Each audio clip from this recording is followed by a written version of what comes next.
सोचिए, इतिहास के पन्नों से एक पूरी की पूरी नदी ही गायब हो जाए। आज हम उसी लुप्त नदी के रहस्य में उतर रहे हैं।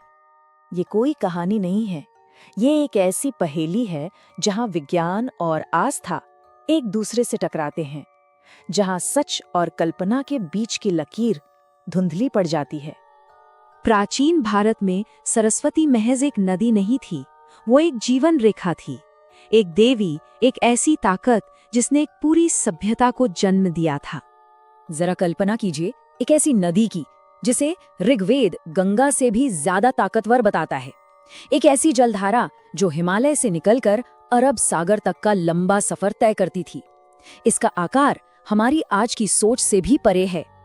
इसके किनारों पर शहर बसे थे, व्यापार होता था, जिंदगी फल फूल रही थी। लेकिन फिर करीब 1900 ईसा पूर्व कुछ ऐसा हुआ जिस पर यकीन करना नामुमकिन है। वो नदी गायब हो गई।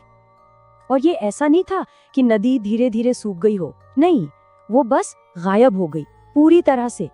इतनी अच्छी तरह से गायब हुई कि सदियों तक लोग इसी बात पर बहस करते रहे कि क्या सरस्वती नाम की कोई नदी कभी थी भी। और जहां विज्ञान के पास जवाब नहीं होते, वहां जन्म लेती हैं कहानियां। देवी की गूंज सुनाई देती है जो उसके गायब होने की अलौकिक वजह बताती हैं। इन कहानियों में ये कोई कुदरती घटना नहीं थी, नहीं, ये तो एक अलौकिक घटना थी, जैसे किसी श्राप ने या किसी दैवीय इच्छा ने इसे अंजाम दिया हो। तो हमारे सामने दो बिल्कुल अलग अलग पहलू हैं।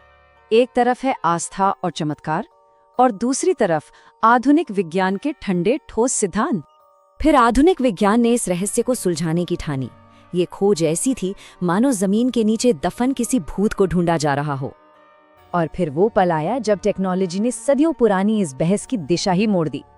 सैटेलाइट की तस्वीरों ने ठीक उसी जगह थार रेगिस्तान की रेत के नीचे एक विशाल सूखी नदी का रास्ता दिखाया, जहां हमारे ग्रंथ सरस्वती का जिक्र करते थे। वैज्ञानिकों का मानना है कि ये एक तरह की नदियों की चोरी थी।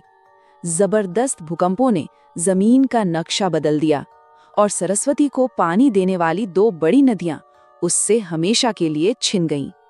अपने पानी के स्रोतों के बिना वो विशाल नदी धीरे धीरे रेगिस्तान की रेत में खो गई।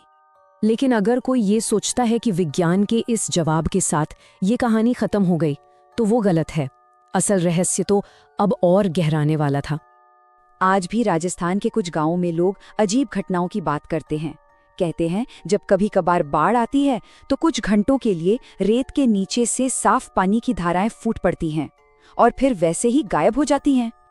और सिर्फ इतना ही नहीं, सरस्वती के पुराने रास्ते पर आज भी जो कुएं खोदे जाते हैं, उनमें आसपास के खारे पानी के ठीक उलट मीठा पानी निकलता है, मानो कोई अदृश्य सोता आज भी उन्हें भर रहा हो। और अब वो दावा जो सच में रोंगटे खड़े कर देता है। कल्पना कीजिए, रेगिस्तान की गहरी खामोशी में जमीन के नीचे से पानी के बहने की आवाज सुनना। ये सिर्फ लोक कथाएं नहीं है, हाल ही में हुई खुदाई ने इस रहस्य को और उलझा दिया है। सवाल ये उठता है कि ये बंदरगाह और ड्रेनेज सिस्टम वहां क्या कर रहे थे जहां दूर दूर तक कोई नदी ही नहीं है। तो आखिर हम कहां पहुंचे? एक तरफ विज्ञान है जो कहता है कि नदी मर चुकी है, और दूसरी तरफ ऐसे सबूत हैं जो इस दावे को सीधी चुनौती देते हैं। ये एक बहुत बड़ा सवाल है। अगर नदी का वजूद ही खत्म हो गया तो जमीन के नीचे ये हलचल कहां से हो रही है? यहाँ तक कि हमारी मॉडर्न टेक्नोलॉजी भी इस रहस्य को और गहरा कर रही है। सीस्मिक स्कैन उन जगहों पर बहते हुए पानी के संकेत दिखाते हैं जिन्हें कब का सूख जाना चाहिए था। और शायद सबसे बड़ा सवाल यही है, इतनी बड़ी, इतनी शक्तिशाली नदी, इतनी बड़ी तबाही, और इतिहास के किसी भी दस्तावेज में इसका कोई जिक्र तक नहीं। ये कैसे मुमकिन है? तो आखिर सरस्वती के साथ हुआ क्या था? क्या ये एक भूवैज्ञानिक आपदा थी, या फिर एक पवित्र नदी जिसे धरती ने निगल लिया और वो आज भी खामोशी से बह रही है, शायद फिर से जागने का इंतजार कर रही है?